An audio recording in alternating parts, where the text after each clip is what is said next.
सिद्ध परमात्मा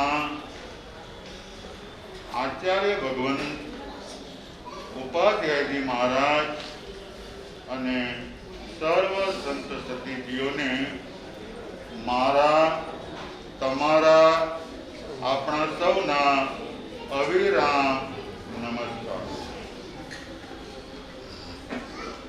आज थी चातुर्मासिक चालू व्याख्यानमाला में परमात्माए फरमावेला अनंत आगमों मांथी परमात्माનું જ્ઞાન અનંત છે, અસીમ છે, અમર્યાદિત છે। એવા પરમાત્માના જ્ઞાનમાંથી, ગુણમાંથી, આગમમાંથી એક આગમ આપણે ચૂક્યો છે। આ આગમનું નામ છે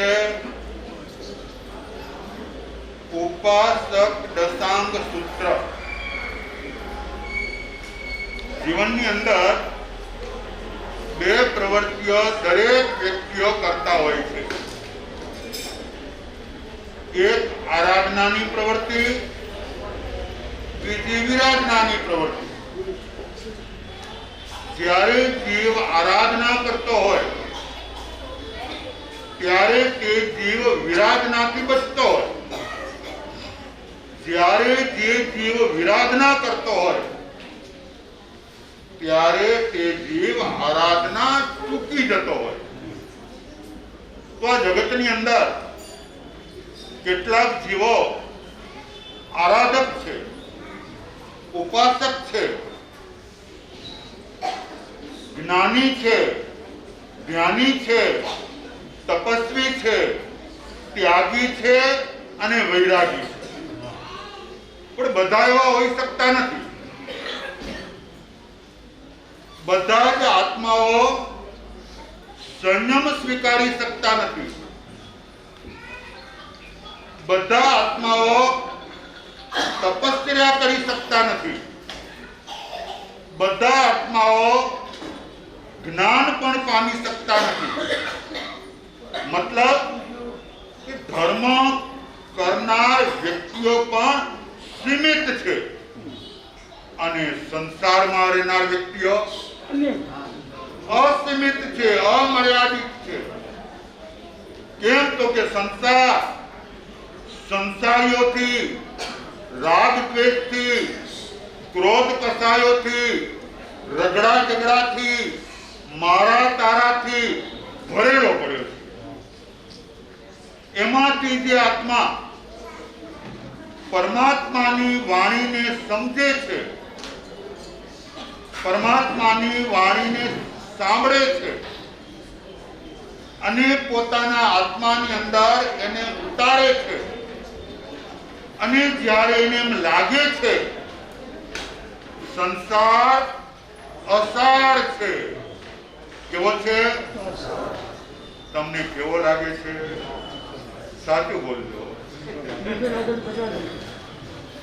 जो असार लाग्यो होय तो बधा संसार छोड़ी दीधो होय, पण बधाने संसार असार लागतो नथी। केम तो के संसार मधनी लाळ जेवो छे। मधनी लाळ जेवो छे। मधनी लाळ એટલે મધ કેવો હોય? મીઠો હોય। એટલે સંસાર તમને કેવો લાગે છે? મીઠો લાગે। તો મધ મીઠો છે, મધનો સ્વાદ મીઠો છે, મધ બધાને ગમે છે, પણ મોઢામાં હોય તો, જીભ ઉપર હોય તો એ જ મધનો બિંદુ આંખમાં પડે તો શું થાય ખબર છે તમને? વેદના થાય, બળતરા થાય। મધ मुखमा होय तो मीठो पण आंखमा होय तो जेल। संसार एवो छे। संसार तमे संसारमा हो त्यां सुधी संसार सारो, तमे संसारमा हो त्यां सुधी संसार सारो। आम तो अमे अने तमे આપણે બધા સંસારમાં ક્યાં છીએ? અમે સંસારથી પર નથી, સંસારથી મુક્ત નથી, અમે પણ છીએ તો સંસારમાં. ભગવાને જીવના જે પ્રકાર બતાવ્યા છે, એક પ્રકારે જીવ, સકલ જીવોનું ચૈતન્ય લક્ષણ એક છે. પછી કીડીમાં, મકોડામાં, કાગડામાં, કૂતરામાં, હાથીમાં, ઘોડામાં, નારકીમાં, તિર્યકમાં, મનુષ્યમાં, દેવમાં જીવ એક જ છે.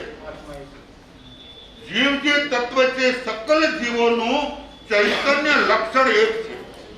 તો ભેદ શાના? તો બધા જીવ એક છે, એક જેવા જ છે. તો ભેદ શાના? તો કે હવે બે પ્રકારે જીવ. એક પ્રકારે જીવ, બધા જીવનો ચૈતન્ય લક્ષણ એક જ છે. હવે બે પ્રકારે જીવ, તો કે બે પ્રકારના જીવમાં ભેદ પડ્યા. બે કયા ભેદ પડ્યા? તો કે બે પ્રકારના જીવમાં એક સંસારના જીવ અને બીજા સિદ્ધના જીવ. બે પ્રકાર છે જીવના. એક સિદ્ધના જીવ જે સિદ્ધ, બુદ્ધ, નિરંજન, નિરાકાર પરમ પદને પામ્યા છે, મોક્ષ પદને પામ્યા છે, શાશ્વત સુખને પામ્યા છે, અજન્મા બન્યા છે, જેમને હવે જન્મ લેવાનો નથી. તો જન્મ લેવાનું નથી તો મૃત્યુ પામવાનું નથી. એટલે જન્મ અને મૃત્યુથી મુક્ત થયા છે. અજન્મા, જેને જન્મ ન હોય એ બધા કેવા? અજન્મા. તો બે પ્રકારે જીવમાં એક પ્રકાર સિદ્ધના જીવ. કેટલા? સાંભળો છો ઘણી વખત તમે. પછી બાષ્પીભવન, અંદર રહેતું નથી, અંદર ઉતરતું નથી. જેમ પૈસાનો સંગ્રહ કરો છો ને, એમ જ્ઞાનનો સંગ્રહ કરો, ગુણોનો સંગ્રહ કરો, વ્રત અને નિયમનો સંગ્રહ કરો. સાચી મૂડી આ છે. પહેલી મૂડી બધી મૂકીને જવાની. પણ જે આત્માની મૂડી ભેગી કરશે એ લઈને જશે. વ્યાખ્યાનો એક એક શબ્દ તમારા કાનમાં પણ ઉતરવું જોઈએ અને કાનમાંથી સીધું તમે જે વસ્તુ મોઢામાં નાખો ને, મોઢામાં, પછી મોઢામાં જ પડ્યું કે નીચે જાય? મોઢામાં નાખ્યું, રસગુલ્લો નાખ્યો, ગુલાબજાંબુ નાખી, કાજુ કતરી નાખી, શીરો કે લાડવો કે કોઈ પણ વસ્તુ મોઢામાં નાખો એટલે ક્યાં જાય? પેટમાં જાય ને. હા, અને પેટમાં જાય તો કામ નહીં થાય. જે ખાધેલી વસ્તુ પેટમાં જાય તો એની શક્તિ મળે, એનાથી ટોનિક મળે, એનાથી શરીરને જોઈતા બધા તત્વો, ખનિજ તત્વો વગેરે બધી વસ્તુઓ ખોરાકમાંથી મળે. તો જે ખોરાક મોઢામાં લ્યો અને પેટમાં જાય, તેમ જ્ઞાન કાનથી લ્યો. લેવાય શાનાથી? જ્ઞાન એ પણ ભોજન છે. જ્ઞાનામૃતમ ભોજનમ, જ્ઞાનનું ભોજન. પેલો દ્રવ્યનું ભોજન મુખથી લેવાય છે અને જ્ઞાનનું ભોજન કાનથી લેવાય છે. અને કાનમાં લીધા પછી, કે મોઢામાં લીધા પછી પેટમાં જાય છે, તો કાનમાં લીધા પછી ક્યાં જવો જોઈએ? આજે પડઘા પડે છે કાન ઉપર, પડઘો પડીને અંદર એક ચિત્તથી, એકાગ્ર ચિત્તથી, સ્થિરતાથી. ઘણું સારું છે. 2000 નો ચોમાસો મેં અહીંયા કર્યો હતો ને, ત્યારે ઘડી ઘડી ટકોર કરવી પડે, શાંતિ રાખો, વાતો બંધ કરો. અત્યારે હવે ઓછું કેવું પડે છે, ઓછું કેવું પડે. હવે કંઈક સુધારો આવ્યો છે. હવે સાંભળવાની કંઈક જિજ્ઞાસા છે, સાંભળવાની ઈચ્છા છે, અને છતાં પણ વાતો થતી તો હોય છે. રોજ કહીશ તમને સમજાવવા માટે, તમને સુધારવા માટે. તમને એમ લાગે અમે વાતો કરી એમાં શું વાંધો? પણ વાતો કરો એમાં જીનેશ્વર ભગવાનની વાણીની આસાધના છે. તમે લોકાચાર ગયા હો ત્યાં આસાદ, કે લોકાચાર ગયા હો વ્યવહાર કરવા માટે, કાણે કાણે કે હસાય, હજી હસી મજાક કરાય. જો ત્યાં લોકાચાર ગયા છો તો કે એવી રીતે બેસાય, મોઢું કાંઈ નહીં તો જરા ઢીલું કરાય. ઉદાસ કરાય કે હસવું નહીં, હસાય તો હાસ્યાસ્પદ ગણાય. એવી જગ્યા ઉપર જાઓ અને તમે હસો તો હાસ્યાસ્પદ ગણાય, યોગ્ય ન ગણાય. તેમ ધર્મ સ્થાનકમાં તમે આવો અને પછી અહીંયા વાતો કરો. અમે ગુણગ્રાહક છીએ. દેશ વિદેશના શિષ્ટાચારો વિકાસ માટે નહીં નડતા. દેશ વિદેશના જ્યાં પણ, આપણા દેશમાં કે અન્ય દેશોમાં જ્યાં કોઈ સારી વસ્તુ હોય, આપણા ધર્મમાં કે અન્ય ધર્મમાં જો કોઈ સારી વસ્તુ હોય, આપણા માટે ઉપયોગી વસ્તુ હોય તો એને ગ્રહણ કરી લેવું. સારું તે મારું ગ્રહણ કરી લેવાનું. તો અન્ય ધર્મની વાત કરું ને તો ખ્રિશ્ચન ધર્મ છે, ઈસાઈ ધર્મમાં એના દેવળ હોય. દેવળ આપણા મંદિરો ઉપાસના હોય ને એ લોકોનો ધર્મ સ્થાનક એટલે દેવળ. ઇંગ્લિશમાં એને કહેવાય ચર્ચ. ઇંગ્લિશમાં ચર્ચ. ક્રિશ્ચન લોકો રોજ ચર્ચમાં ન જાય. એક વાર કયો રવિવારના દિવસે ટ્રાય કરીને ક્રિશ્ચન લોકો ચર્ચમાં જાય. તો એની શિસ્ત કેવી કે ચર્ચના દરવાજે પહોંચે એટલે વાતચીત બધી જ બંધ, બિલકુલ શાંતિ. અને જ્યારે ચર્ચમાં જાય, એના દેવળમાં જાય તો ટાંચડી પડે ને, ટાંચડી તો અવાજ સંભળાય.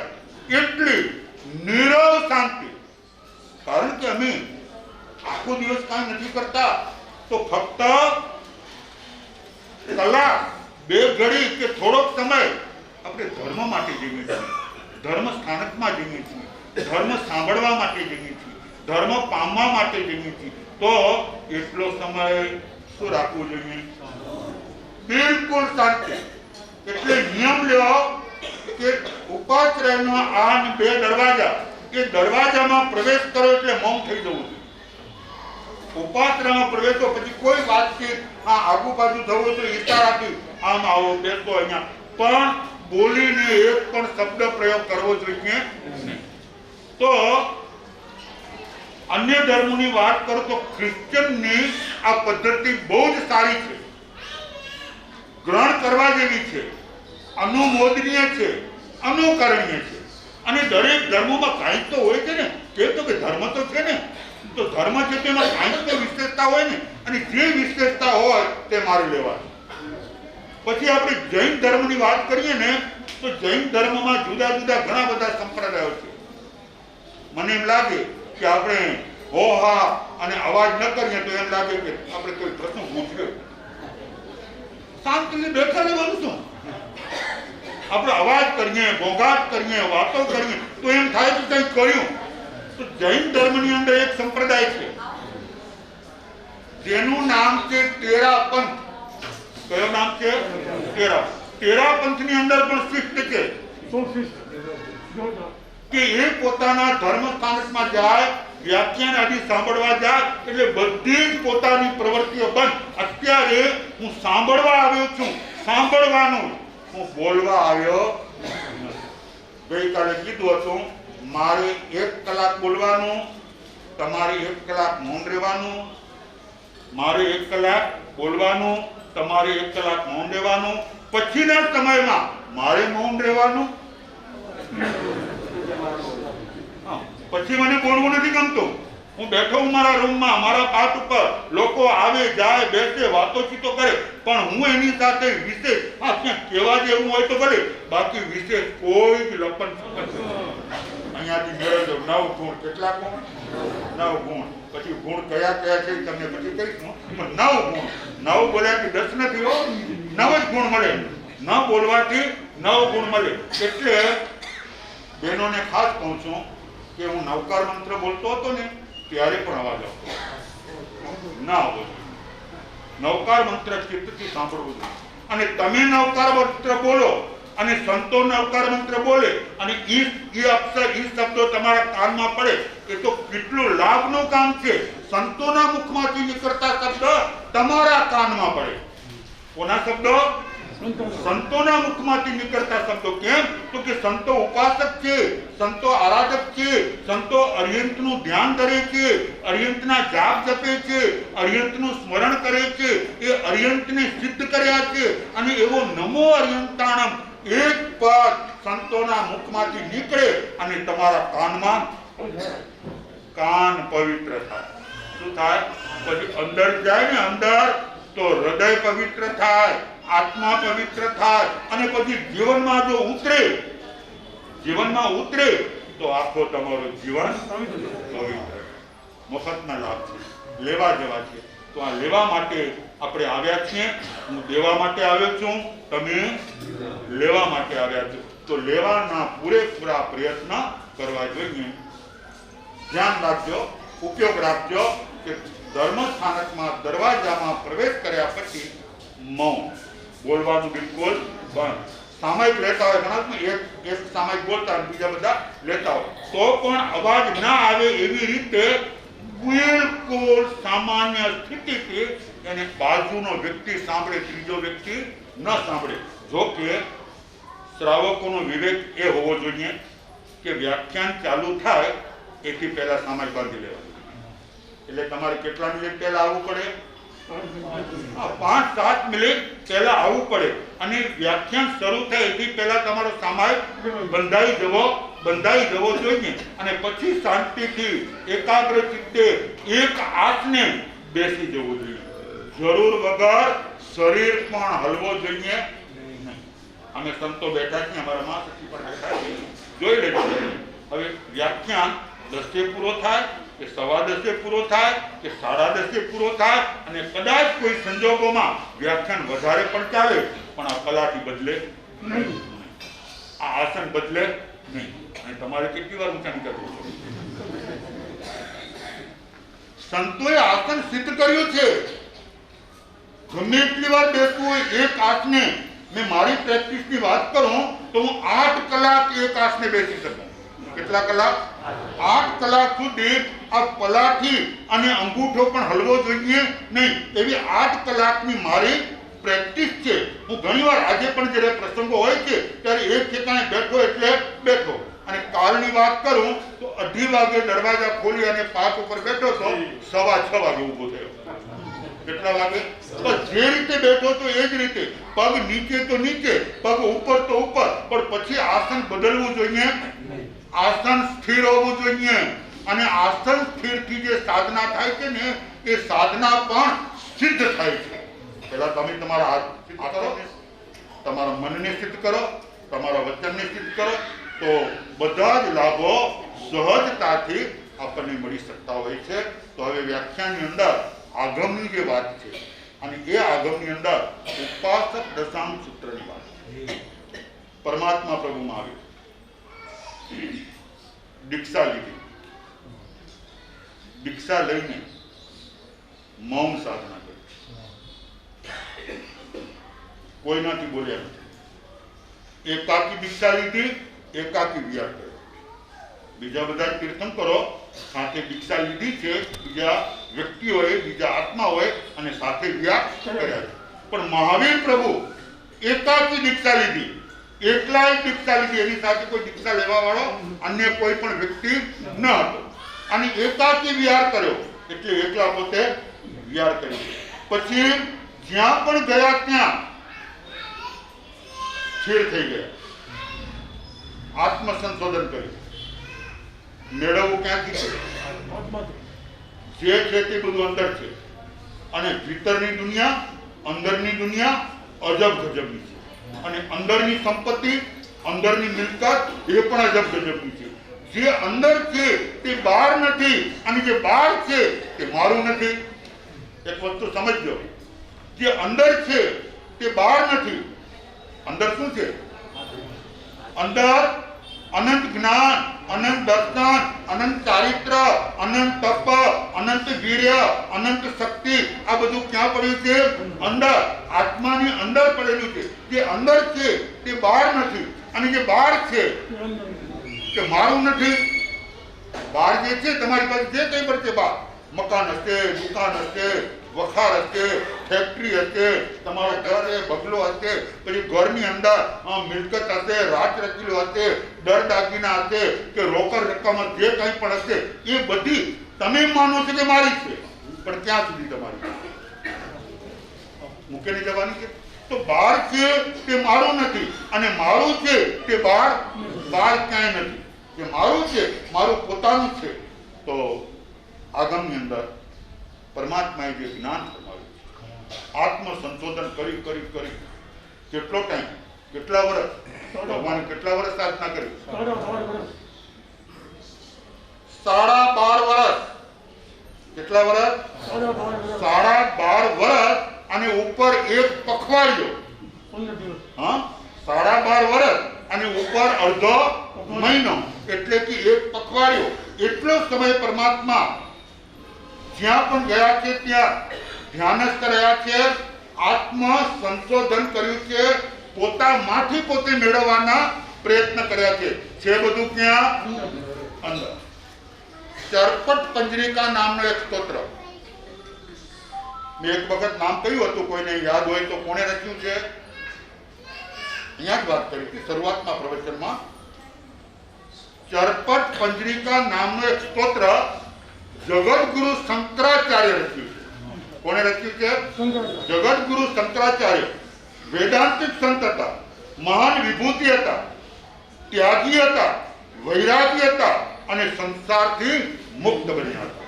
આવા જગતગુરુ શંકરાચાર્ય એમણે ચરપટ પંજરિકા સ્તોત્રની અંદર એવી સરસ સરસ વાતો કરી છે. એમણે એમ કહ્યું કે આપણામાં શું છે ને બહાર શું છે. તો એમણે એક વાત કરી, તિલ મધ્ય યથા તૈલમ. તલ છે ને તલ, તેલ ક્યાં છે? તિલ મધ્ય યથા તૈલમ, તલમાં તેલ છે. કાષ્ટ મધ્ય યથા વર્ણિ, લાકડું, કાષ્ટ એટલે લાકડું, લાકડામાં શું છે? તો કે અગ્નિ. લાકડામાં અગ્નિ. પાષાણે શું યથા એમાં, સોનું ક્યાં છે? પથ્થરમાં. સોનું પણ પૃથ્વીકાયની જાત છે. સકાયના જે જીવો છે ને, પૃથ્વીકાય, અપકાય, દેવકાય, વાવકાય, તેમાં સોનું કઈ કાય છે? પૃથ્વીકાય. સોનું છે ને એ પૃથ્વીકાય, પૃથ્વીનો જ એક પ્રકાર છે અને જુદા જુદા પ્રકાર છે.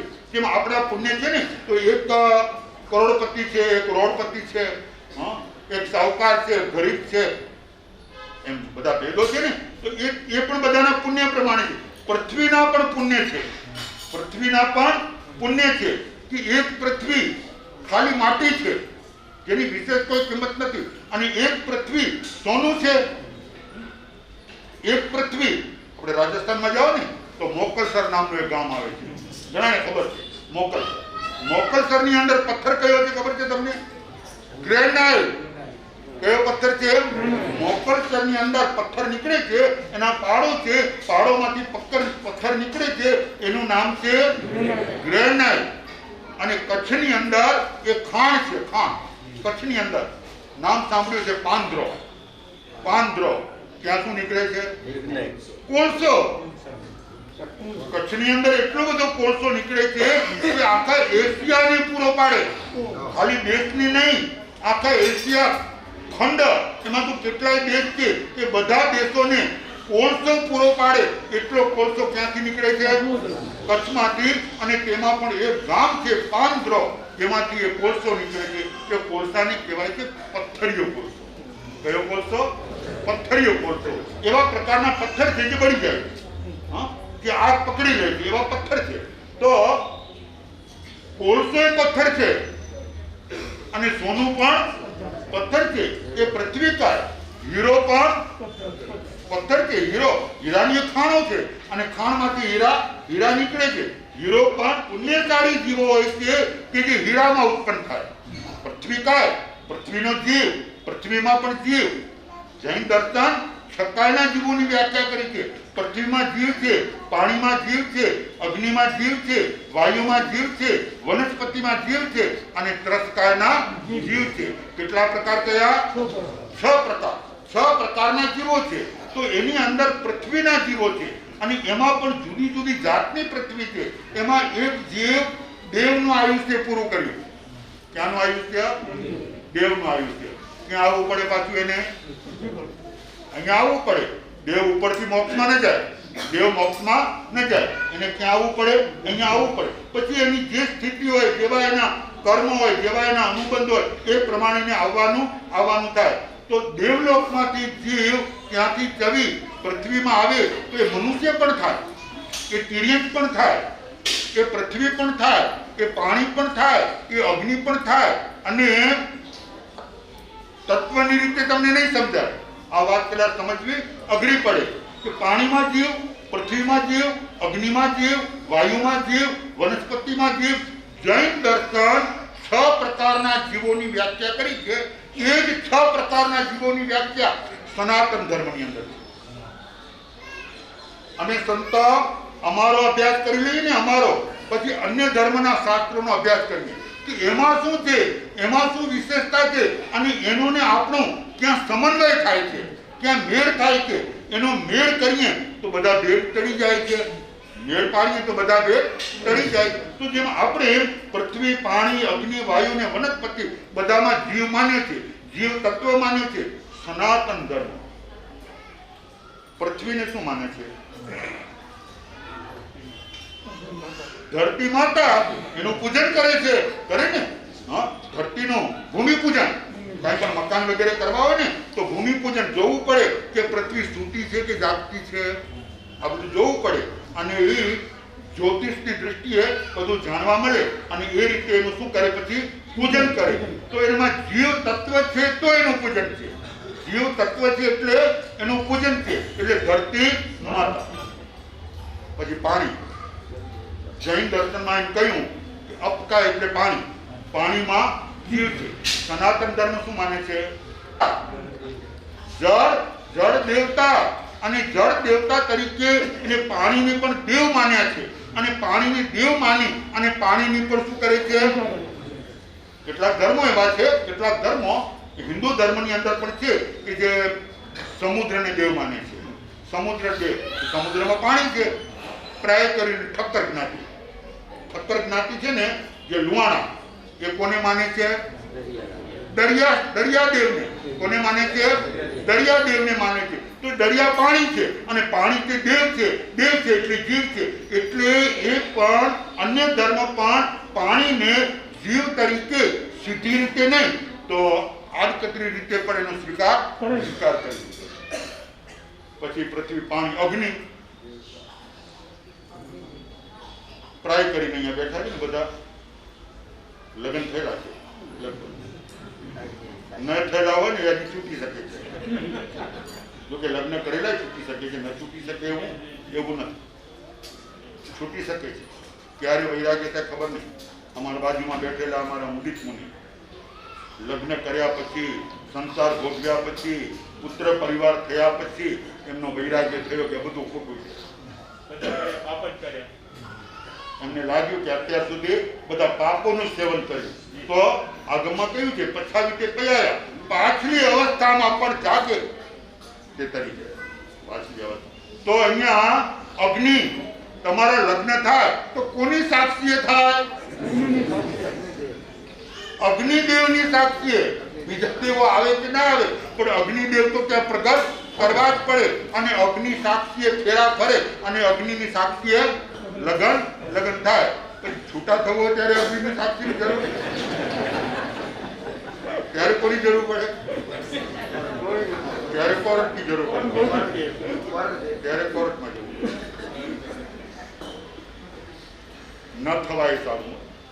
સાંભળજો, સમજવા માટેની વાત છે. સંસાર બગાડો નહીં.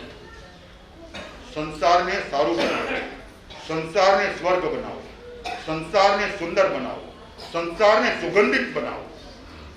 સંસારને મારું જીવન સુગંધિત હોય.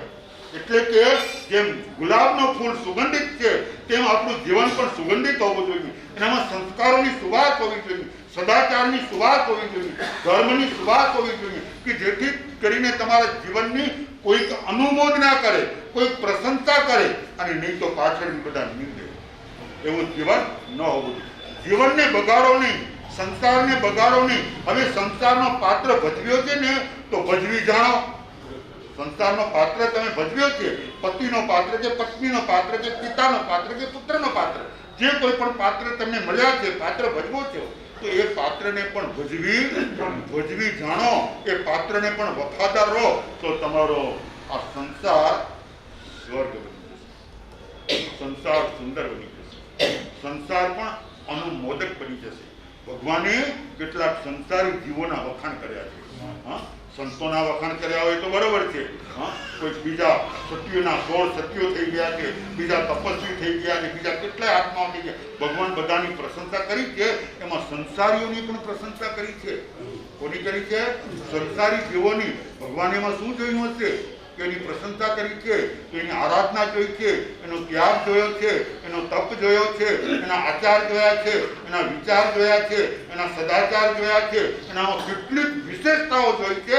તો ભગવાન પણ એની ખુશામત કરી છે અને આગમની અંદર એના નામ લખી નાખ્યા છે, જેનું વર્ણન હવે આપણે ચલાવશું. ઉપાસક દશાંગ સૂત્ર, કે જે સૂત્રની અંદર તીર્થંકરોનું વર્ણન નથી. ઉપાસક દશાંગ સૂત્રમાં કોઈ તીર્થંકરની વાત નથી, કોઈ સિદ્ધ ભગવાનની પણ વાત નથી, આચાર્યની વાત નથી, ઉપાધ્યાયોની વાત નથી, સાધુઓની પણ વાત નથી. કોની વાત છે? સંસારીઓની વાત છે. કોની વાત છે? સંસારીઓની વાત છે. અને સંસારની અંદર રહી અલિપ્ત રહ્યા છે. કમળની જેમ જળ કમળવત. એવી રીતે જળ કમળવત. જળ કમળ જળમાં ઉત્પન્ન થાય પણ પછી અલિપ્ત રહે છે. એમ સંસારમાં તમે ઉત્પન્ન થયા પણ હવે સંસારથી પર રહેવાનું છે, સંસારથી વિમુક્ત રહેવાનું છે. તો એવી જે આરાધના કરી છે, એવી જે સાધના કરી છે, તે આત્માઓ જગતને જીતીને ગયા છે. તો ભગવાનની વાત છે આપણે કે જેમણે 12.5 વર્ષ અને 1 પખવાડિયું ઉપર 15 દિવસ વિહાર કરવા પૂરતે, કારણ કે મર્યાદા છે કે એક ક્ષેત્રની અંદર કેટલું રહેવાય, એક ક્ષેત્રની અંદર કેટલું રહેવાય. આગમની અંદર ખુલાસા આપ્યા છે. ગામની અંદર 1 રાત, ગામની અંદર 1 રાત અને શહેરની અંદર 5 રાત, શહેરની અંદર 5 રાત. તો હવે ગામને શહેરની વ્યાખ્યા ભગવાને જુદી કરી છે. આપણે તો જ્યાં થોડા ઘર હોય એને આપણે ગામ કરીએ અને બજારો હોય તો એને શહેર સિટી કહીએ. ભગવાને એ વ્યાખ્યા નથી કરી. ગામ કે જ્યાં ધર્મ કરવા વાળા આત્માઓ નથી, ધર્મ જ્યાં જ્યાં થતા નથી, એ તો કે સામાન્ય ગામ છે અને ત્યાં વિશેષ રહેવું નહીં. કે ધર્મ ધ્યાન ન થતું હોય તો ખાલી પેટ ભરીને રહેવું, પેટ ભરવા માટે રહેવું, તો કે નહીં. સ્પષ્ટ ભગવાને અને અમારા ગુરુદેવને કહેતા કે એવા ગામમાં તમે જાઓ કે જે ગામની અંદર વ્યાખ્યાન ન વંચાય, જે ગામની અંદર કોઈ જિજ્ઞાસુ આત્મા ન હોય, જે ગામની અંદર કોઈ સંત પ્રેમી ન હોય, જે ગામની અંદર કોઈ સેવા ભક્તિ ન હોય, તો એવા ગામની અંદર વિશેષ રહેવું નહીં. ત્યાંથી શું કરવું? ત્યાર કરી દેવું. તો જે ગામમાં વધારે ઘર છે એ ગામને ભગવાને શહેર કહ્યો. શું કહ્યો છે? ભલે ગામડું છે પણ ઘર કેવા છે? વધારે છે. જ્યાં ધર્માત્માઓ વધારે છે, જ્યાં આરાધકો વધારે છે, જ્યાં ધર્મ ધ્યાન વધારે થાય છે, તો કે એવું શું છે? તો કે એવું ગામ છે. હવે એ રીતે પણ નિયમ બતાવ્યો છે. પછી બીજા નંબરનો નિયમ બતાવ્યો છે કે ગામની અંદર 1 મહિનાથી વધારે રહેવાનું. કેટલા મહિનાથી?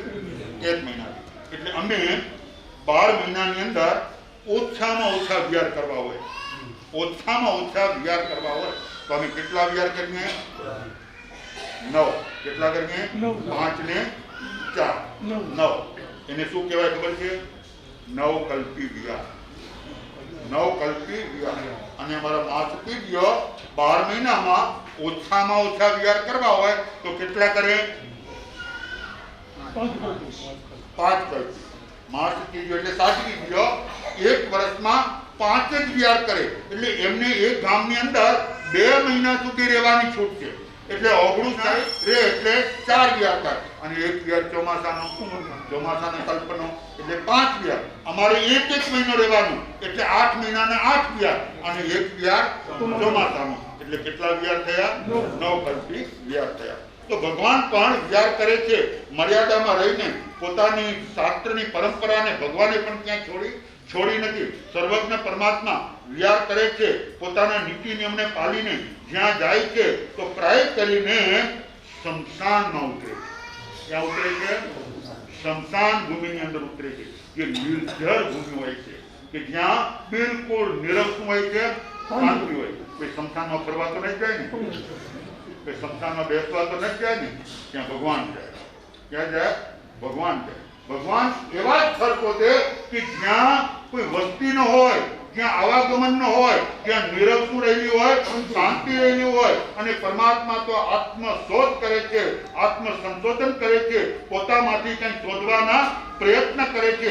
અને એ રીતે ભગવાન કયા દિવસે? વૈશાખ સુદ દસમ ના દિવસે જેમને શું થયું? કેવળ જ્ઞાન જરડતું કેવળ જ્ઞાન થયું. પણ એ દિવસે એમણે સંઘની સ્થાપના કરી શક્યા નહીં. એમણે ચતુર્વેદ સંઘ બનાવી શક્યા. નિષ્ફળ કેમ ગઈ? હું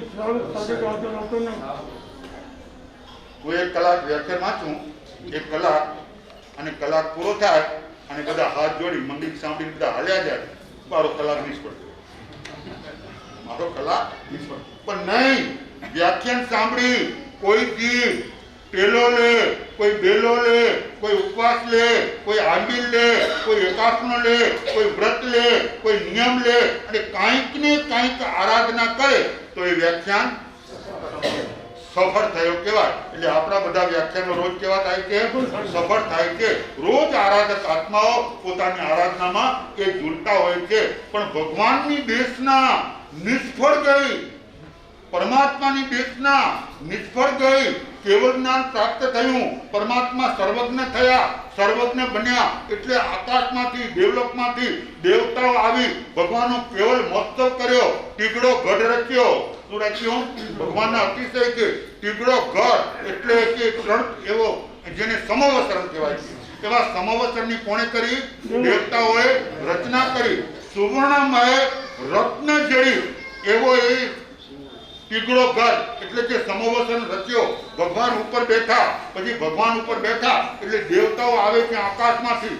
4 પ્રકારના દેવો, 4 પ્રકારની દેવીઓ, 4 પ્રકારના દેવો. દેવતાઓ છે ને એના પ્રકાર, 4 પ્રકારના દેવો, 4 પ્રકારની દેવીઓ. ભાઈઓમાંથી કોઈને ખબર 4 પ્રકાર દેવતાઓના?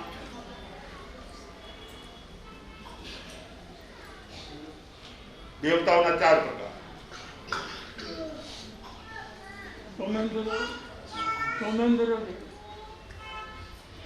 એ તો ઇન્દ્ર છે, ધર્મેન્દ્ર ઇન્દ્ર મહારાજ.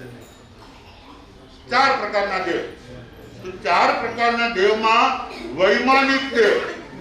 કોણ દેવ છે? વૈમાનિક દેવ છે.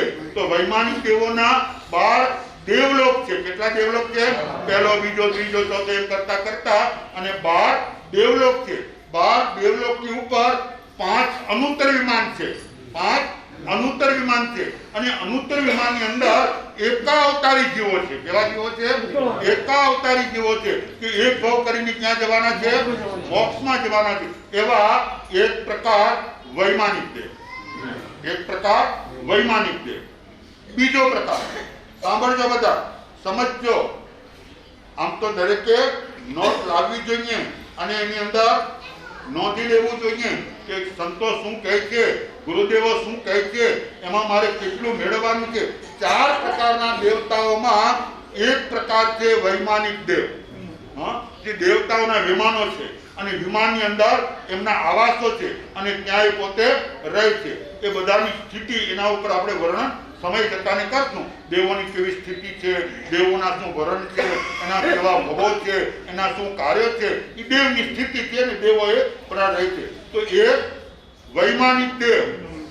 યાદ રાખજો, એક પ્રકાર દેવતાના 4 પ્રકારમાં એક પ્રકાર વૈમાનિક દેવ. બીજો પ્રકાર જ્યોતિષી દેવ. કેવો? જ્યોતિષી. વૈમાનિક દેવોમાં 12 દેવલોકના દેવો અને 5 અનુત્તર વિમાન. એ કોણ છે? વૈમાનિક દેવો. જે દેવોના વિમાન છે અને વિમાનની અંદર એમના આવાસ છે અને ત્યાં તે રહે છે. બીજા પ્રકારના દેવ જ્યોતિષીના દેવો. તો જ્યોતિષીના દેવો 5 પ્રકારના છે. કેટલા પ્રકારના? 5 પ્રકારના જ્યોતિષીના દેવો છે. એ જ્યોતિષીના દેવોમાં સૂર્ય, ચંદ્ર, ગ્રહ, નક્ષત્ર અને તારા, આ 5 છે ને એ જ્યોતિષ છે. 5 જ્યોતિષ છે. તો 5 પ્રકારના જ્યોતિષના દેવો કે જે આકાશની અંદર તરી રહ્યા છે. સૂર્ય અને ચંદ્ર આપણે પણ દેવ માનીએ છીએ. સનાતન ધર્મની વાત કરું તો સૂર્યનો રથ છે. સૂર્યનો રથ છે. અને એ સૂર્યના રથને કોણ ચલાવે છે? કેટલા દેવો ચલાવે છે? સૂર્યના રથને ખેંચે છે અને દેવતાઓ એ ચલાવે છે. અને સૂર્યનો રથ પોતાની પાસે ભ્રમણા કરે. એના બધા નિયમો છે. નિયમ પ્રમાણે ચાલે છે. એ ક્યારે પોતાના નિયમો ચૂકતા નથી. અને એ પ્રમાણે દિવસ રાત વગેરેના વર્ણનો આવે છે. આખો જ્યોતિષનો વિષય છે અને સમય પ્રમાણે આપણે એને પણ સમજવાના પ્રયત્ન કરશું. પણ 5 પ્રકારના જ્યોતિષના દેવ એટલે પહેલો પ્રકાર વૈમાનિક દેવનો, બીજો પ્રકાર જ્યોતિષીના દેવનો, બીજો પ્રકાર જ્યોતિષીના દેવનો, ત્રીજો પ્રકાર વાણવ્યંતરના દેવ. વાણવ્યંતરના દેવ. હવે પહેલા જે દેવો છે એ ઉર્ધ્વ ગતિએ છે. ક્યાં છે? ઉર્ધ્વ ગતિએ એટલે કે ઊંચી ગતિ એટલે કે દેવલોક. ત્રણ લોક છે. પાતાળ લોક, પૃથ્વી લોક અને ઉપર દેવલોક અથવા ઉર્ધ્વલોક. આ 3 લોક સનાતન ધર્મના નિયમ પ્રમાણે પણ આ 3 લોકની વાત છે. આપણા ધર્મ પ્રમાણે પણ 3 લોકની એ વાત છે. તો નીચે નારકી, વચ્ચે પૃથ્વી એટલે મૃત્યુલોક અને ઉપર દેવલોક. તો સૂર્ય અને ચંદ્ર પૃથ્વી ઉપર છે. ક્યાં છે?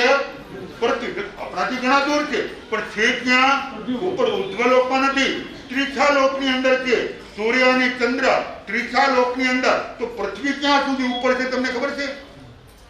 આપણે અત્યારે આ પૃથ્વી ઉપર છે. એ પૃથ્વી ઊંચે જતા અને કેટલી ઊંચી છે તમને ખબર છે? અહીંથી નજીકમાં આપણે વિચાર કરીએ, નજીકમાં તો આબુ છે. અહીંથી આબુ પર્વત લગભગ બધાએ જોયા. આપણે અહીંયા દિશામાં બેઠા છીએ અત્યારે જમીન ઉપર, આ પૃથ્વી ઉપર. એ પૃથ્વીથી આબુની પૃથ્વી કેટલી ઊંચી છે ખબર છે કોઈને આંકડો? 22 કિલોમીટર. 22 કિલોમીટર. મને કિલોમીટરનો ખ્યાલ નથી, તમે કહો તો બરોબર. પછી ફૂટ કીધા 8,848 મીટર. 848 મીટર. 848 મીટર બરોબર. એ પણ શક્ય છે. પણ ફૂટની વાત કરું ને, ફૂટની, તો આ પૃથ્વીથી 5000 ફૂટ ઊંચો છે શું? આબુ. તો 5000 ફૂટ ઊંચો આબુ છે. તો ત્યાં પણ શું છે? પૃથ્વી. ત્યાં પૃથ્વી છે, ત્યાં પણ ગામ છે ઉપર. આબુની ઉપર 18 ગામ છે. કેટલા ગામ છે? આબુની ઉપર 18 ગામો રહેલા છે. નાના બધા અચલગઢ ને ડેલવાડા બધા ગામ છે. અચલગઢ ને ડેલવાડા બધા શું છે? બધા ગામ છે. એવા નાના 18 ગામ આબુ ઉપર એ વસેલા છે.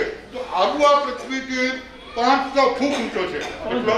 500 ફૂટ. તમે કિલોમીટરની વાત કરી, મને ફૂટનું ધ્યાન છે, ખ્યાલ છે. એ પ્રમાણે 5000 ફૂટ ઊંચો. કેટલો? 500 ફૂટ નહીં, 5000 ફૂટ ઊંચો માઉન્ટ આબુ છે.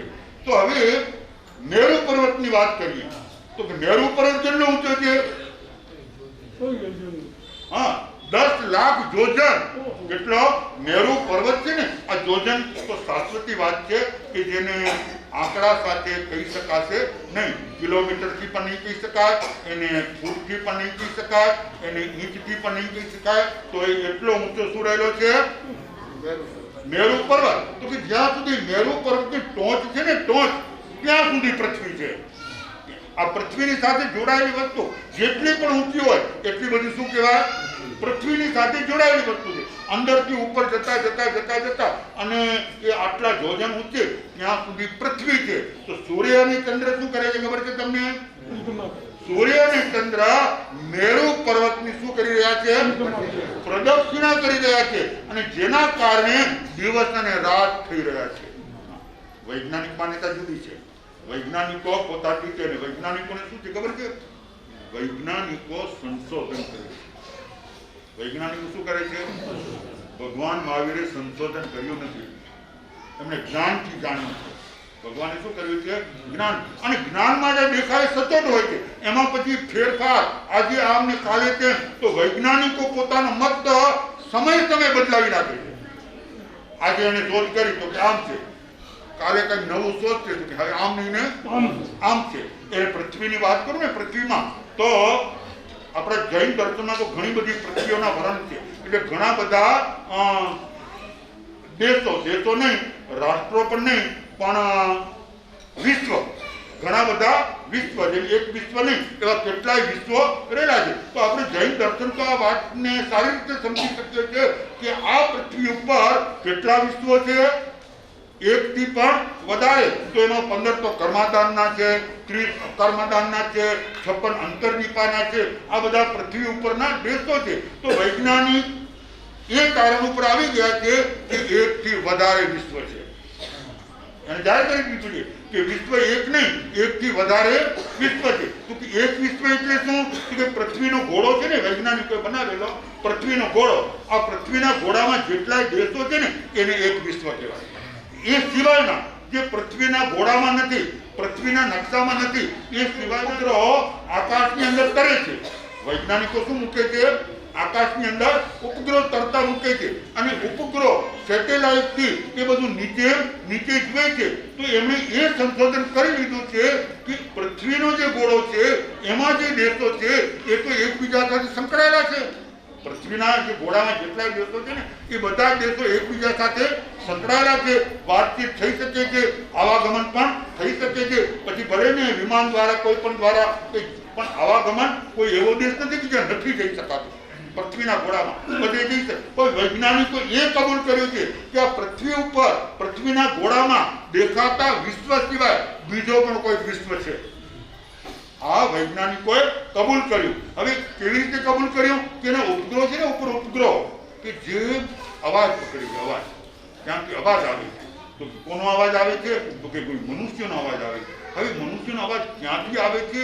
એ મનુષ્યનો વસવાટ ક્યાં થાય છે? તો 5 વર્ગમાંથી બીજો વર્ગ શોધે તો શોધે, ન શોધે તો આપણે કોઈ જરૂર નથી. આપણી તો માન્યતા એ સાચી છે, ભગવાને કહ્યું છે સાચું છે, એમાં કોઈ ફેરફાર નથી. તો પરમાત્મા પ્રભુ મહાવીર જે આત્મ સંશોધન કર્યું છે, તો આત્મામાં છે એ જ સાચું છે, બહાર છે તે બધું નાશવંત છે.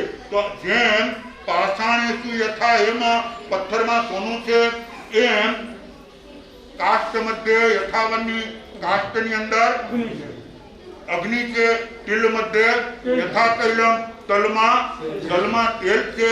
એવી જ રીતે દૂધ મધ્ય યથા દૂતમ, દૂધમાં શું છે? દેખાય છે. દૂધમાં હાથ નાખશો તો ઘી આવશે, પણ પ્રક્રિયા કરશો તો દૂધની અંદર શું રહેલું છે?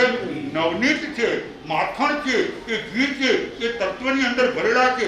એમ પરમાત્માએ આત્મ સંશોધન કરતા કહ્યું દેહ મધ્ય યથા શિવ. શું કહ્યું? દેહ મધ્ય, આપણા શરીરની અંદર યથા શિવ. શિવ એટલે ભગવાન. એ ઘણાને એમ થાય શિવ તો અન્ય ધર્મના ભગવાન છે, શિવ કે શંભુ કે શંકર કે વાત આવે ને, હા, તો કે આપણે જૈન સાથે કઈ લેવા દેવા નથી. પણ જૈન દર્શનની અંદર જગે શિવની વાત આવે છે. શિવની વાત આવે છે. જીવ તે શિવ થાય. જીવ હોય કે શું થાય? શિવ થાય. તો જેમ કે નેમનાથનો વરઘોડો અને શબ્દે રંગાઈ ચૂંદડી, ઘણાને આવડતું હોય તો બોલે, શબ્દે રંગાઈ ચૂંદડી ચાહે શું ચાહે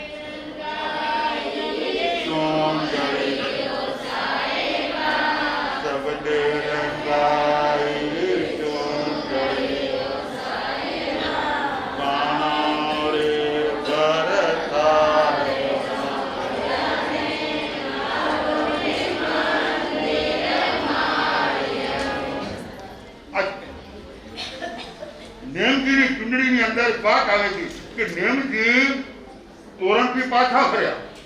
તોરણથી પરણવા જતા હતા ને, પછી પાછા ફરીને ક્યાં ગયા?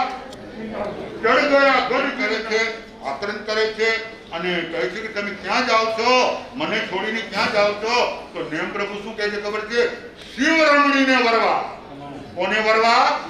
રાજુલને છોડ્યું તો કહ્યું પરણીત તો ખરો, પણ કોની સાથે પરણીત?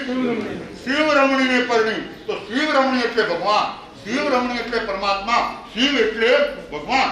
દરેક ધર્મની અંદર જે તત્વ છે એ તત્વને જાણવાની જરૂર છે, એને પછાણવાની જરૂર છે, એને સમજવાની જરૂર છે. તો ભગવાન કોઈ બીજા નથી, ભગવાન કોઈ બીજા નથી. જેનામાં જ્ઞાન છે તે ભગવાન છે. શિવમાં જ્ઞાન છે તો શિવ ભગવાન છે, મહાવીરમાં જ્ઞાન છે તો મહાવીર ભગવાન છે. જે જે આત્માની અંદર જ્ઞાન છે, જ્ઞાન તે ભગવાન, જ્ઞાન તે ભગવાન. જો જ્ઞાન ન થાય તો મહાવીર ભગવાન કેવળ જ્ઞાન ન થયું તો ભગવાન થાય કે તીર્થંકર થાય? જ્ઞાન થયા પછી થયા ને, જ્ઞાન થયા તો ભગવાન થયા. તો પરમાત્મા કેવું સંશોધન કર્યું છે. 10 ભાઈ આપણે ઉપાસક જ્ઞાન સૂત્રની વાતને હવે ધીમે ધીમે આપણે આગળ ચલાવશું. તો પરમાત્માનું અનંત જ્ઞાન, એ અનંત જ્ઞાનમાંથી થોડુંક પણ આપણને પ્રાપ્ત થઈ જાય ને, સિંધુમાંથી બિંદુ, સિંધુમાંથી બિંદુ. અમૃતનો આખો કટોરો પીવાની જરૂર ન હોય. એક બિંદુ મળી જાય તો, અમૃતનો એક બિંદુ મળી જાય તો આત્મા અમર થઈ જાય. એક નાનકડી ખબર છે ને, હું લઉં છું રોજ, હવે આંતરે લઉં છું બીપીની ગોળી. કેવડી કેવડી તાકાત કેવડી? આ 6 ફૂટનો આ શરીર છે ને એને કંટ્રોલ કરી નાખે, 6 ફૂટના શરીરને કંટ્રોલ કરી નાખે એવી તાકાત એક બીપીની નાનકડી ગોળીની અંદર છે. અને અહીંયા કોણ વાપરે છે મને ખબર નથી. પડીકો ગુટકો, મસાલો, પછી કુબેરો હોય કે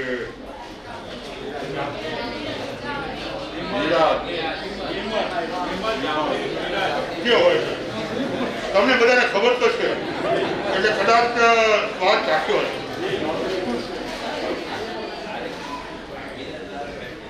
પડીકો કેટલો? 1.5 ઇંચનો આવે મારા ખ્યાલથી. એને માપવા જઈએ ને પડીકો, એની જે પેકિંગ હોય ને, પેકિંગ પકડે સરસ મજાની, એની ઇંચથી માપવા જઈએ તો 1.5 ઇંચનો પડીકો 6 ફૂટના માણસ ઉપર કંટ્રોલ કરી નાખે, એના ઉપર કબજો જમાવી દે. બોલો, હવે એને ધાર્યું પોતે કાંઈ ન કરી શકે, એ 1.5 ઇંચનો પડીકો કરે એ જ થાય. પરાજિતતા ચાલે? તમે કોણ છો, કેવા છો, તમને શું મળ્યું છે, વિચાર તો કરજો. કોઈ પણ ભાઈઓ વ્યસનની અંદર હો, ગુટકા, મસાલા, બીડી, સિગારેટ કે અન્ય કોઈ પણ તમાકુ જેવી વસ્તુ, હવે તો આગળ કેટલું વધી ગયું છે. આપણે જોઈએ સારું છે, પણ મોટી મોટી સિટીઓમાં, મુંબઈની અંદર હુક્કાબાર ચાલે, હુક્કાબાર. અરે પુરુષો તો શું, સ્ત્રીઓ જાય અને હુક્કા પીએ, ત્યાં જિંદગી પૂરી થઈ ગઈ એની. આબરૂએ ખતમ, પૈસા ખતમ, ક્રેડિટ ખતમ, એનું જીવન પણ ખતમ, એની કોઈ વેલ્યુ હોતી નથી. એવા વ્યક્તિને કોઈ ત્યાંથી નીકળતા જોઈએ ને તો એની સામે જોવાની પણ પાપ લાગે. એવા પ્રકારની બધી ચેષ્ટાઓ આજે ચાલે છે. હું દિશાના મારા પ્યારા શ્રાવકોને કહું છું કે કોઈ પણ વ્યસની હો તો વ્યસન મુક્ત બની. આપણને પરમાત્માનો ધર્મ મળે, જીનેશ્વર ભગવાનનો ધર્મ મળે. અને એક નાનકડી વાતમાં આપણે પરાધીન થઈ જઈએ, એના વગર આપણે ચાલે નહીં. આવું કેમ ચાલે? અને મારી નજર પડી હમણાં અહીં બેઠેલા વ્યક્તિ ઉપર, અમારા પરમ ભક્ત છે અમૃતલાલભાઈ. એનો વેપાર ગુટકાનો. આ અમૃતલાલભાઈ ઉભા થયા, એનો વેપાર ગુટકાનો આજે પણ છે. અને ધાનેરા મારું ચોમાસું હતું, આજથી 7 વર્ષ પહેલા રોજના 50 ગુટકા ખાય. કેટલા? 50 ગુટકા ખાય. અને સત્સંગમાં આવ્યા, પરિચયમાં આવ્યા, અને એને મારી પાસે બાધા લીધી. આજે કોઈ જ નહીં, ખરેખર શ્રાવકો તો ખૂબ સમજદાર શ્રાવકો, એના પાસે વ્યસન હોય પણ કદાચ કોઈનામાં હોય તો આજથી આજે ને આજે છોડાય તો બહુ સારી વાત છે. અને આજને આજ ન છોડાય ને તો છોડવાના શું કરવા જોઈએ? પ્રયત્ન કરવા જ જોઈએ. 5 દિવસ 15 દિવસ વધારેમાં વધારે અવધિ તમને આપું ને તો પર્યુષણથી તો વ્યસન મુક્ત બહેનોને કોઈ ન હોય ને, હોય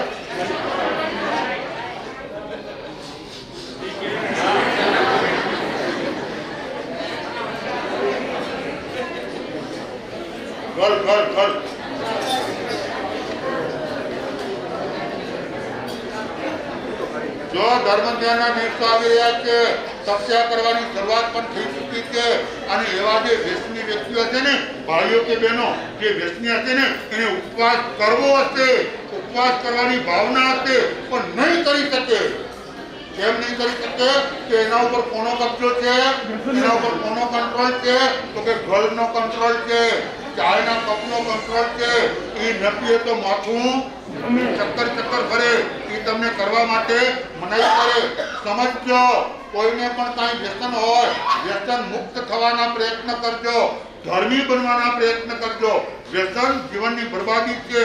વ્યસન શરીરને તો બગાડે છે, આત્માને પણ બગાડે છે, જીવનને પણ બગાડે છે, પૈસાને પણ બગાડે છે, બધું જ ખતમ થઈ જાય છે. તો કોઈ પણ પ્રકારનો વ્યસન જીવનમાં ન જ હોવો જોઈએ. પરમાત્માએ આગળ જતા આત્મસંશોધન કરી કેવળ જ્ઞાને કેવળ દર્શન પામી 4 પ્રકારના દેવ અને દેવીઓની વાત આપણે અહીંયા વિરામ આપી દઈએ છીએ, કારણ કે કલાક ઉપર તો કાંટો ચાલ્યો ગયો છે અને આપણી તપસ્યાઓ પણ આગળ વધી રહી છે. સિદ્ધિ તપની તપસ્યા આ મહાન તપસ્યા છે. વારે ઘડીએ થતી નથી, વર્ષે થતી નથી. ભાગ્ય યોગે ક્યારે કંઈ કરી શકાય છે અને તેનો પણ ઉદયકાળ આવે અને એમાં પ્રબળ પુરુષાર્થ હોય અને એમાં કોઈ નિમિત્તો મળી જાય તો જ આવી તપસ્યા થાય છે. સિદ્ધિ તપની તપસ્યા આત્માને 1 ભાવમાં, 3 ભાવમાં, 13 ભાવમાં, 15 ભાવમાં અવશ્ય મોક્ષમાં પહોંચાડે છે. સિદ્ધિ તપ જે આત્માને સિદ્ધ બનાવે છે, કારણ કે મોક્ષની અંદર કયા જીવો છે? સિદ્ધના જીવો છે. એ બધી સાધના આરાધના કરી અને સિદ્ધ થયા છે. ખાતા પીતા કોઈ સિદ્ધ થયા નથી. તો આપણે આ તપસ્યાનો દિવસ સિદ્ધિ તપની આરાધનામાં આપણે પહેલી બારીમાંથી પસાર થઈ ગયા. જેમણે પણ શરૂઆત કરી છે એ પહેલી બારીમાંથી નીકળી ગયા અને હવે બીજી બારીમાં એમણે પ્રવેશ કર્યો છે. બીજી બારીનો આજે પહેલો ઉપવાસ છે, આવતીકાલે બીજો ઉપવાસ અને બીજા ઉપવાસમાંથી બારીમાંથી બીજા ઉપવાસ એટલે બીજી બારીમાંથી પારણા થાય. પારણા એક વખત તમે પારણો કરો તો ત્રીજી બારીના 3 દિવસ સુધી ભૂખ ન લાગે, ચોથી બારીના 4 દિવસ સુધી ભૂખ ન લાગે, પાંચમી બારીના 5 દિવસ સુધી ભૂખ ન લાગે અને 8મી બારીના 8 દિવસ સુધી ખાવાની ઈચ્છા જ ન થાય. અને તેમાં તમારી ભાવના ભળેલી હોય, સંતોના આશીર્વાદ ભળેલા હોય, પરમાત્માની કૃપા ભરેલી હોય અને એ બધા તત્વો તમારી સામે જોડાયેલા હોય ને તો તપસ્યા કરવી એટલે સરળ બની જતી હોય છે. કોઈ જ તકલીફ ન હોય. અને હું આજે પ્રાર્થના કરું છું, બધા હાથ જોડી લેજો. જેમણે સ્થિતિ તપ કે મહાખમની તપસ્યામાં અત્યારે ઝૂલી રહ્યા છે, આગળ વધી રહ્યા છે, એ બધા જ આત્માઓની તપસ્યા નિર્વિઘ્નપણે સુખ શાંતિપૂર્વક પરિપૂર્ણ થાય એવા સિદ્ધ પરમાત્માના અનંત અનુગ્રહ પ્રાપ્ત થાય. અયંત પરમાત્માના અનંત અનુગ્રહ પ્રાપ્ત થાય. શાસન રક્ષક દેવી અને દેવતાના એમને અનંત અનુગ્રહ પ્રાપ્ત થાય અને પંચ મહાવતધારી આચાર્ય ઉપાધ્યાય અને સાધુ આ બધા જ સંત અને સતીજીના એ તપસ્વી ઉપર રોજ માટે અનુગ્રહ વરસતા રહે, આશીર્વાદ વરસતા રહે અને મારા અને તમારા એવા પ્રિય આપણા સૌના એવા જીન શાસન રક્ષક યક્ષરાજશ્રી બટુક ભૈરવદેવ અને આ બટુક ભૈરવદેવ એટલે વર્તમાનની જીવતા જાગતા દેવ છે. કેવા છે? જીવતા જાગતા દેવ છે. અને એ દેવને જો તમે સ્મરણ્યા આપણી તપસ્યા માટે, ધર્મ માટે નહીં પણ આપણી તપસ્યા નિર્વિઘ્ન બને. કેવી બને? નિર્વિઘ્ન બને. અને જ્યારે આવી દેવ કૃપા આપણા ઉપર વરસતી હોય ત્યારે કોઈ તકલીફ આવે જ નહીં. તો બધા જ તપસ્વીઓ જેમણે શરૂઆત કરી છે તે પૂર્ણાહુતિ સુધી હેમખેમ પાર ઉતરી જાય એવા મંગલમય અત્યારે આજના દિવસે બધાના વતીથી તેમ અમારા બધા સંસદીય વતીથી અને આપણા ડીસા ગામની અંદર બિરાજતા તપકચ્છના, ત્રણખયના, સ્થાનકવાસીના કે અન્ય કોઈ પણ સંપ્રદાયના સંત અને સતીજીઓ જ્યાં પોતપોતાના સ્થાનમાં બિરાજે છે ત્યાંથી આપણા ઉપર અનુગ્રહ વરસાવે, આશીર્વાદ વરસાવે અને આપણી તપસ્યા નિર્વિઘ્નપણે સુખ શાંતિથી પરિપૂર્ણ થશે. એમાં કોઈ શંકાને સ્થાન નથી. પ્રોગ્રામ સવારે 6 થી 6:30 પ્રાર્થના છે અને 9 થી 10 વ્યાખ્યાન છે, 3 થી 4 સામૂહિક જાપ છે અને 7 થી 8 વાક્ય પ્રતિક્રમણ છે. દરેક પ્રોગ્રામમાં દરેક પરિવારે ભાગ લેવા વિનંતી. બહારગામથી પધારેલ બહારગામથી પધારેલ મહેમાનોને સાધર્મિક ભક્તિનો લાભ શ્રી સંઘના રસોડે આપવા માટે વિનંતી. આપણા સંઘની અંદર ખૂબ સારી એવી તપસ્યા ચાલી રહી છે. 28 છે, માસ્ક પણ છે અને સિદ્ધિ તપના પણ તપસ્વીઓ ખૂબ જોડાયેલા છે. અંદાજે 35 નામ અત્યારે આવ્યા છે. હજી 5-10 નામ આવે એવી ગણતરી છે કે બહારગામ ચાલુ કર્યા છે એવા મેસેજ આપણને મળે છે. તો તપસ્વીઓને દરેકને વિનંતી છે કે પૂજ્ય ગુરુદેવના મુખે જે પચકાર થાય છે, એમની નિશ્રામાં જે તપસ્યા થાય છે, એ તપસ્યા 100% નિરુદ્ધપણે પરિપૂર્ણ થાય છે. મારો ખુદનો અનુભવ છે. હું જ્યારે 13 વર્ષનો હતો ત્યારે મેં પહેલો છઠ કર્યો હતો 2036 સાલમાં પૂજ્ય ગુરુદેવની નિશ્રામાં. ક્યારે આકાશને નહોતો કર્યો, કોઈ સમજણ નથી, મડાલમાં બસતા હતા, કોઈ ધર્મનો જ્ઞાન નહોતો. ઉપવાસ કરો કે કરો, બે છઠ કરો તો કરો ને છઠ ખૂબ સાદાપૂર્વક થયો. એના પછી 2056ની સાલ વચ્ચે ક્યારેય આકાશનો નહીં. 2056ની સાલમાં પણ મેં છઠ કર્યો. ખબર પણ મને નથી પડી કે છઠ કેવી રીતે થયો. એના પછી 2078 પરમ દિવસે મેં ઉપવાસ કર્યો. મને આખા દિવસમાં કંઈ ખાવાની કે પીવાની, હું વ્યસની બી છું, પણ કોઈ તરહની મને તમન્ના થઈ નથી. મેં ખૂબ સાદાપૂર્વક થયો છે કે કદાચ બીજે દિવસે કરવાની ભાવના હોત ને તો પણ કોઈ તકલીફ નથી, પણ મન થોડો મક્કમ નથી રહેતો એટલે રડી જવાય. પણ સાદાપૂર્વક દરેકની તપસ્યા થશે. મારો મન ભલે મક્કમ નહીં, આપ બધા મન મક્કમ રાખજો તો ખૂબ. ગુરુદેવનો જેટલો સિદ્ધાંત છે તપસ્વી રત્ન, એટલે એમનો તપસ્યાનો મૂળ પાયો છે. અત્યારે 48 વર્ષ શાયદ 48 વર્ષ, એમાં કદાચ 46 વર્ષ તો એમની તપસ્યા છે. આજે બી એક આંતરા ઉપવાસ ચાલુ બી છે. તો તપસ્યા માટે તો 100% આપણું કામ થઈ જ જાય. એટલે દરેક ખૂબ ઊંચા ભાવ રાખજો, તપસ્યામાં જોડાયેલા રહેજો. હા, તપસ્વીઓને શ્રી સંત તરફથી સુખ સાધા પૂછવામાં આવે છે. દરેક તપસ્વી સુખ સાધા